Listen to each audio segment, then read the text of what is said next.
একদিন ব্রহ্মলোকে মাতা সরস্বতী বসে বীণা বাজাচ্ছিলেন। সেই সময় দেবী লক্ষ্মী এসে উপস্থিত হন।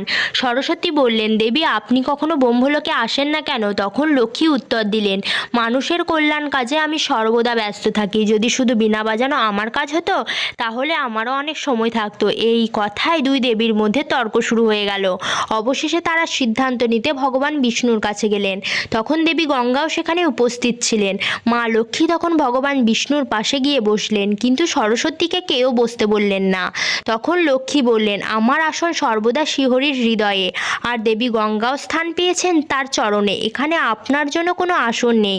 এই অপমান সরস্বতী সহ্য করতে না পেরে ক্রোধিত হয়ে তিনি লক্ষ্মীকে অভিশাপ দিলেন, তুমি তোমার মহিমার অহংকার করছো, তাই তোমাকে আমি এখান থেকে দূরে সরিয়ে দেব। তুমি পৃথিবীতে তুলসী রূপে জন্ম নেবে, সেখানে তোমার সাথে শ্রীহরির কোনো সম্পর্ক থাকবে না। তখন বিষ্ণু সরস্বতীকে শান্ত করে বললেন, দেবী এই